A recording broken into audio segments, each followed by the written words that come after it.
Are you ready to scale your business in a way that's aligned with your soul and profitable? I'm Casey Rossi, a business and leadership coach. I've been a full-time entrepreneur for 30 years and love business. I help conscious leaders increase their impact and optimize their lives. Join me each week for tips and deep conversations on cultivating confidence, increasing your visibility, elevating your vibration, and leading with purpose without burning out. Let's go. Hey, Alison, thank you so much for being here on the show. Thanks, Casey. I'm excited to be here. I'm excited to be here. I love your personality. For the couple of times we've been able to connect, we have a lot in common, and I'm excited to kind of dig deeper and hear more about your story and what lights you up and all of the good things. Let's roll. All right, let's do it. So I want to first start off because I read in your info that you had 4 failed business launches, and I'm very curious about the magic ingredient that helped you catapult into the successful launch. Yeah, so it's sort of simple, which that's one of my acronyms. I like to follow the KISS method, but keep it soulfully simple is the way that I position it instead of the corporate keep it simple, stupid. Really, it's pretty simple. I brought more of my heart and soul into it. And in the other businesses that I tried to launch, I felt like I kept looking outside for advice on like what the magic recipe was, like what's the system, what's the process, let me look at somebody else who's really successful and just mimic what they're doing. And even if it doesn't feel aligned, which often it didn't. And so this time around, I just thought, what am I good at? What do I love to do? I'm going to go do that. So what that looked like, it wasn't, let me go build a website. Let me go get social media going. Let me figure out all my marketing. What I did this time is I literally started to talk to people about my business and ask them questions and get into sales conversations fairly organically, and then close those sales conversations. Right before launching Profit Coach successfully, I had just finished working in a sales position at Constant Contact for a year, and I had no sales experience prior to that position. And so learning sales is the thing that catapulted me. That's awesome. I definitely want to rewind because I think something that you hit on that often startups, I think, go backwards is you said, I didn't go and immediately do the website and do all the things and get like the expert framework and all of that. And I think that is the kind of the cart before the horse. You dove right into what a lot of people fear the most, which is sales. But such a big piece of that is the connection and the communication between clients and potential customers. So I would love it if you could give a few tips on what that could look like for somebody that's like, that sounds great, but I'm an introvert, or that sounds great, but I have no clue. And so I'm constantly looking outside for the experts or, the script. Give me the swipe file and I'm going to feel secure. So what's your advice on that? Because I think sometimes there is this, push against the logical mind and having that swipe file and then that heart wisdom where it's like your intuition and tapping into your joy and all of that. How do you combine that? What's going to work for people in that arena? Yeah. So this is where I often say, like, first, and I think some people are going to say, well, this, of course you're going to say this because you're a coach, but like, don't do it by yourself. So you're too close to it, myself included, right? So the way that I work with a lot of introverts actually. And so often what I'll say to them is, well, what does it feel like and what is in place when you feel really comfortable in a conversation? And start with what you're good at, right? And what has to be there for you to feel good. So often for an introvert, once I get them away from thinking about a sales conversation or their business and really start getting into their true essence, it's often, well, I prefer one-on-one. I don't like doing big group meetings. Okay, awesome. Well, what is it about those one-on-one conversations that feels easier? And then they start kind of unfolding why it's easier for them.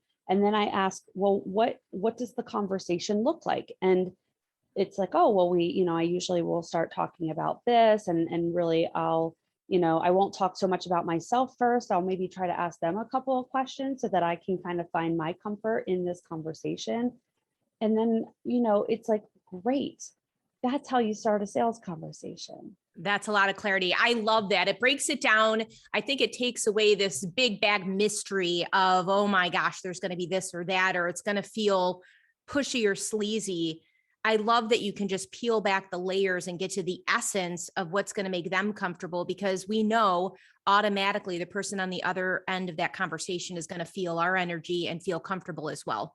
Yeah, exactly. And one of the best tips that I love to remind people of is breathe. Like, let's do that right now, Casey, because I feel like, oh, when did I take a deep breath last? I think it was 45 minutes ago, right? Like, Sure, let's do it. just like putting your hand on your heart and just breathing in through your nose and holding that breath for a moment and then breathing it out. Like, even if you just do that one time, and you can do that while you're on these calls with people, you can do that when you're in a room of people at a networking event. If you're doing those, if you're an introvert and you're like, I feel like I have to do that. Awesome. Like, first off, you're probably not the only person that's feeling that way in the room. So maybe go find that other introvert that's like looking like a deer in the headlights and be like, oh, would it be great if we took a breath together? And it might be weird, but it's an icebreaker. It's an icebreaker. Yeah. That doesn't require you to know how to do anything. Everybody knows how to breathe. It's the thing that keeps us alive, but we're not doing it intentionally often. So, and it's so interesting. Something that simple is incredibly powerful, especially like I just visualized what a networking event would look like if somebody came up to me, if I was like alone in the corner or waiting for my little round table to be filled. And they're like, hey, I'm so-and-so, let's take a breath together. That bold, brave move could have instantaneous connection and impact. So I love that. Yeah, I love that. exactly. And then, so then the other piece of it for people that might feel like, well, I don't know, what am I going to say? What's the script? I need the swipe file. So one of the things I do help people with is scripting. And the reason why we do scripting is because ultimately, when you're in that conversation, you're not going to use the script, but the script is like a security blanket for your brain and your nervous system. And the whole process of the script is really to help you realize you already know what to say about the things. You already know about your service. And if you don't, you do have to start there, right? What is it? I always say, like, to start a business, you don't need a website, you don't need social, you need to know. I don't like that word need, but like, these are things you need, right? Like, you need to know what you're selling, right? Like, is it a package? Is it a product? And like, is it not 20 services, like one, right? What is it you're serving? You need to know how to talk about it. And then you need a way to collect money.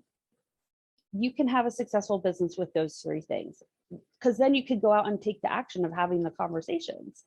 Yeah. Because the thing that makes us nervous is we don't have clarity on what we're selling and how we talk about it. And those two things, like, if you're still struggling in your business, reach out to somebody that's going to help you with those two things. Absolutely. And I love the fact that you help craft the script, because one, it sounds like you're going to be able to pull out those personality bits and core values that's unique to the seller, Yep. which is going to be so very important. And I love too that we're not just saying go and wing it, because there is absolutely the need for that foundation and confidence and security level as the base. And then that whole like interpersonal piece is layered on top of it. That's the secret sauce. Right. That's where really that beautiful connection comes in. So I know, Alison, that, and I know you referenced it in the KISS, keep it soulfully simple. I love that. I love that tweak on that acronym. What does it mean to you to be a soulful entrepreneur? It means sip your tea when you're thirsty. It really means alignment is the most important thing, right? And so in order to have alignment, you have to understand what your values are. So it is starting from that place of really knowing your values and then looking at those values all throughout your decision-making process in life and business. And I also think that being a soulful entrepreneur means the integration of your whole self into your business. It doesn't mean letting your business consume yourself, but it does mean sharing your story. I've got people that I've worked with who they are leaving parts of their story out of their business because they're still healing around it, and that's totally fine. And you don't need to put all of the dirty details about your story into what you share. but that's the connection thread. It And is. so when you can share your story, not only does it end up being a part of your own healing, but it ends up being a part of the healing for other people too. Because when we can vulnerably put ourselves out there, knowing that like, hey, it's still messy. But I radically accept myself and all the parts of my journey. I'm not ashamed of any of them because all of them are what made me who I am today. And who I am today is beautifully perfect. And I'm still on the path of like walking even further into that place of peacefulness in it. To me, that's what soulful entrepreneurship is. And it also means that like embracing the fact that it's messy. Like I'm doing it this way today and something might change tomorrow. And I'm not going to resist that change because it's not for me to fully understand and control. Like we Yeah. are not in control. There is something bigger than us. I don't care what you call it, source, God, spirit, your higher self. It doesn't matter. There is something more than just your logical self that is running this show. And when you move into that spiritual connectedness and realize that like you're not a spiritual entity by yourself, but we are a wholly connected spiritual entity. I love that. Like that's just where I think when we can just let go and release and say, hey, show me the way. Let me tune in here. And I shared some personal things with you before this call, some of those things that are happening in my world and my business right now. And it doesn't mean that it's not, difficult. Like sometimes uncertainty is difficult, but you can't be paralyzed by it. You And can't, and you have to take action. And on that note, because I think that, globally, we have all experienced such tremendous challenges, both physically, emotionally, mentally, financially, spiritually. I mean, you talk about holistic. We've had holistic challenges. So what do you lean on in times of personal or career oriented bumps in the road? Like, how do you navigate through those difficult times? yeah, so for me, it's not isolating, but there is definitely getting quiet and peaceful with myself. So meditation, prayer, pulling my oracle cards, listening to guided meditations. It sounds fluffy, but the truth is that if we are so spun up in our nervous system and in our brain, we can't move into action that's aligned. We're going to be doing it from this like scarcity, fear-based place. And so for me, it does start with that. Like if I'm noticing that I'm really anxious and worried and like, stressed and uncertain, like I get quiet and I tune in because the answer's inside of us, which sounds kind of cheesy, but it's so true. And then I'll sort of pay attention to, okay, show me the signs. Like, let me pay attention to who is it that I know that I feel called to reach out to right now. And when I can say that from a place of not being worried, those answers always reveal themselves. And then I reach out to those people. I don't delay. I don't say I'm embarrassed, right? It's like, oh, I'm going to call Lori. Oh, I'm going to reach out to Amanda. Oh, I'm going to call Ed, right? Like whoever those people are, those are people that I'm like currently reaching out to right now. So like the names come to me, but we all have those people. And if you don't, and you're watching this, like consider me one of those people now. I'm sure consider Casey one of those people. Like you at least have two people in this universe that you could reach out to that like could be your people. So figure out who your people are, get quiet, tune into who those people are. You don't even need to know what you're going to talk to them about. You could just say, hey, I'm going through some stuff and I need a space holder. I may not be looking for answers. I might be looking for answers. And don't use those things as complaining sessions. I think it's like, yes, you want to vent and share what you're going through, but ask them to hold space for you because sometimes you may be able to actually reveal it through the conversation. I think that's awesome. And two things I want to underscore there. One is the getting silence, being still inside and cultivating that silence.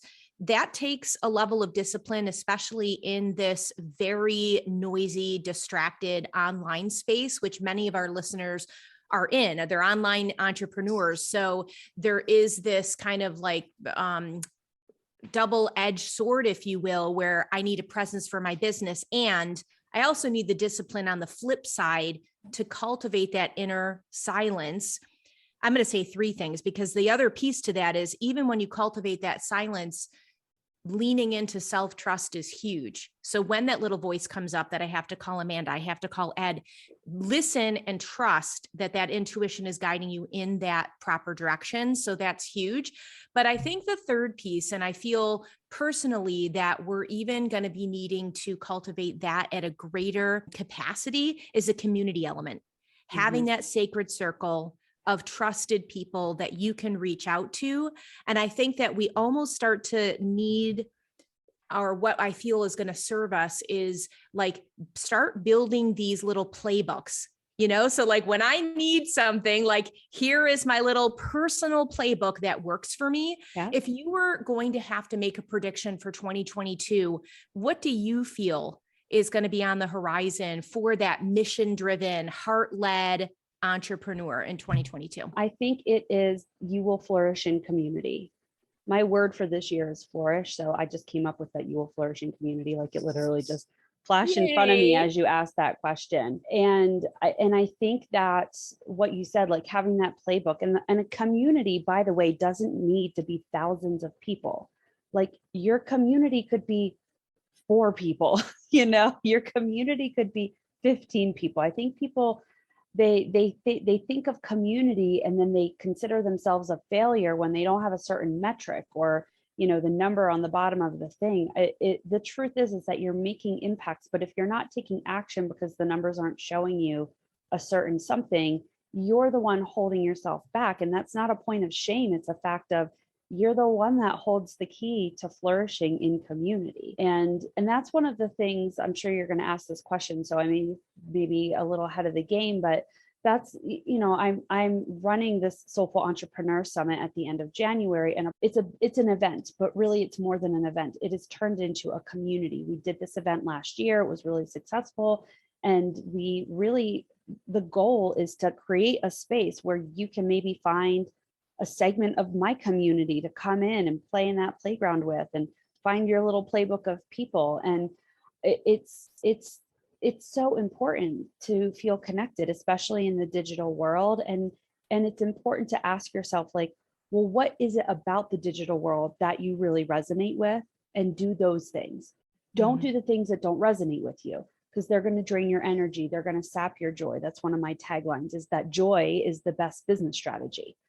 So tune into what is it that brings you joy and what has to be in place. So maybe you hate doing your finances. Well, I bet there's other people that also don't like doing finances. So be in community with those people and commit to intentionally bringing joy to that process, and do a co-working Or outsource call. it.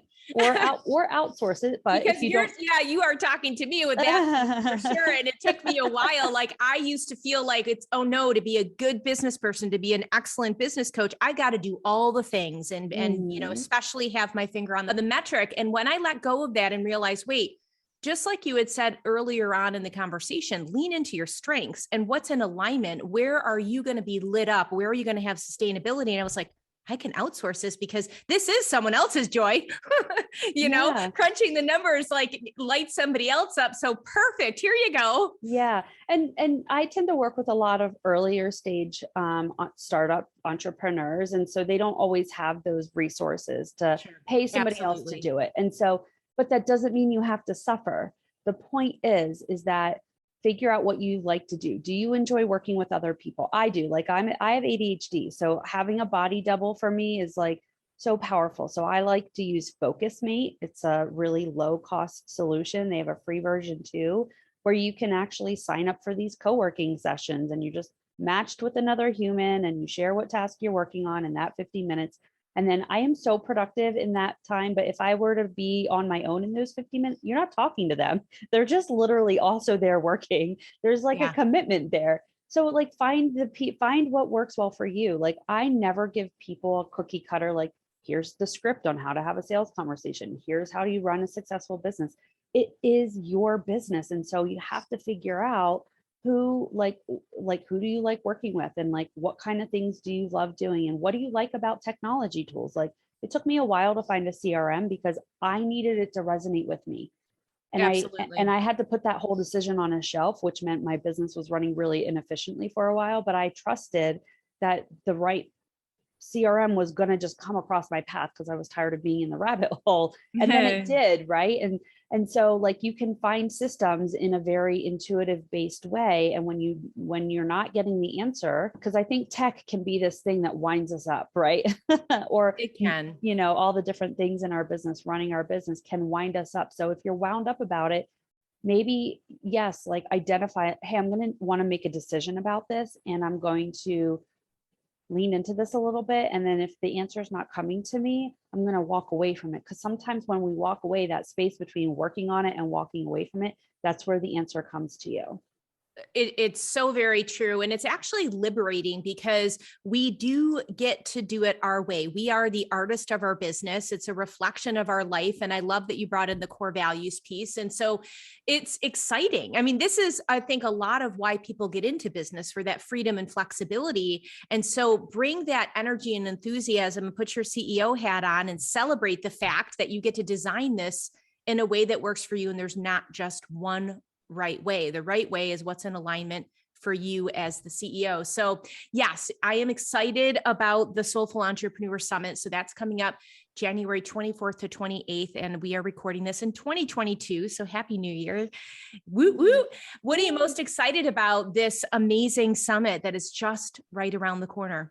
Oh my gosh. My just even thinking about it, my belly gets so excited. I have such a fire in my heart for this event. It's honestly the magic of the live event. It's not pre-recorded. It's all live. There's one track, so you don't have to figure out what I want to see this person, but I also want to see this person, and they're at the same time. It's like, no, we've kept it simple. And the way that the event is structured, I think it all builds on itself. We start with mindset day, and then we move into time and money, which is really about the operation stuff we just were talking about. It's like, how are you spending your time? And are you soulfully aligned with your money and your money mindset and how you price your services and what you invest your money in on your business? And then we move into messaging day and then community day. And then day 5 is holistic success. And I really just love how intentionally we've stacked the days on each other and how it all builds. Our speakers and panelists and sponsors, they're all so amazing. I know I'm not giving like any specifics because I really am so excited about every single component of it. And throughout the event, it's not just panels and speakers, but we also do these, we call them like experiential embodiment activities. So it's bringing in breath work and guided meditations. And Beautiful. we've got one of our, and they're like little 15-minute segments. And one of them is like a moving from your head to your heart through art. So she's going to be doing a little art activity with us in that 15-minute break that she's got. So, and there's time built in. Yeah, like there's time built in for breaks so that you can stretch your body, and we play music, and it's just such a fun, soulful, curated event that's about learning. It's about connecting. It's about, kind of finding your community. And we've got a Mighty Network community that's a part of it too. And there's already like magical engagements happening in there. So it's just, I'm excited about the whole thing. The opening keynote and the closing keynote speaker are people that have had a profound impact on my own life and business. And so to be able to have our event bookended with these people who are really powerful forces in and of themselves, but they've also personally affected me, is just such an honor. Like I feel weepy, actually. I feel a little weepy. That sounds so magical. And just share with our listeners, is this online, in person, or a hybrid? Yeah, it's an online virtual event. And so it's all just conducted on Zoom. We've kept it soulfully simple. No crazy technology tools that you need to download or use. Everybody uses Zoom, so that's what we use. There are some visions I have in my heart for doing some things with the Soulful Entrepreneur community in person later on this year, but sure. I'm waiting for those things to reveal. But this is all virtual. I love it. And so both times that we have chatted, and especially even when you're talking about the summit, you can really feel your passion. I love that you said that there's like a fire in your heart because you feel that. And so I would love it, as we start wrapping up, I would love your wisdom on, if we have a listener right now that feels a little disconnected to their passion, if they have kind of their lights a little bit dim right at the moment, what is something that they can do to reignite that passion within? So I would say, like come into the Soulful Entrepreneur community. It's free. So if you're like, I don't really have money to spend, like there's a free ticket that gets you access to the community. And watch the panel conversation that we recorded yesterday. It was very inspiring because we had one of our panelists started her business a year ago. One of them started in 2012. And the arc of the stories can be really, really a great reminder to know that like you're not alone. And it's not a straight line. It is a journey, right? I mean, who wants to walk a straight line in a forest? Nobody. You want to walk a line in a forest that follows a stream, and a stream is, because you can hear the babbling brook, and that's not a straight line, right? And so just remember, it's not a straight line. Connect with people, listen to the stories of other people who are walking the journey too, and reach out. Like if you're like, who do I reach out to? Reach out to me. Like, I'm not gonna have a sales call with you. I want to get to know you, and just recognize that like you're not alone. Like Casey said, I failed in my business 4 times. The higher arc of that story is like between 2017 and 2019, when I started my business, I moved 9 times. I was let go from 4 jobs. I had 4 failed businesses. I changed careers twice. I got a divorce. Like, I've walked through fire for this fire to like burn in my heart. So like, you're just not alone, and just remember that, and don't suffer by yourself. Yeah, absolutely. What a beautiful testament to just harnessing all of those trials and tribulations and really truly bringing them to who you are right now. And I love that analogy of the fire. Like you had to walk through the fire in order to just kind of have a little bit of that reignition, because most of the time that's where our true lessons are, is like right on those coals. And then afterwards, like that space in between. So yeah, a beautiful, beautiful, beautiful. Make sure to put the link for people who want to register for the Soulful Entrepreneur Summit in the show notes. You're an absolute pleasure. And I would love it if you could leave our listeners with one last nugget of some bright light wisdom before we depart. Oh man, joy is the best business strategy, and your values are the coordinate points to that joy, and your intuition is the GPS to get you there. Amen, sister. You're speaking my language. All the very best to you. And until we meet again, breathe joy. Thanks so much, Casey. I hope you enjoyed today's episode. I know you have a ton of choices of where you spend your time, and I appreciate you taking a little part of your day to tune in. If you love the podcast, you can share your thoughts at lovethepodcast.com/brilliance. And I wanted to share what Vivi USC from the US shares. She says 5 stars, love her podcast. Casey does a phenomenal job of bringing her listeners in and sharing truly impactful messages that help them move from being stuck to taking action so they can be the female powerhouses they really are. That's awesome. We have so much untapped potential inside of us, and I love that this podcast can be a spark of inspiration for you to be able to truly embody that truth. Again, if you want to share your feedback, head over to lovethepodcast.com/brilliance. Thank you.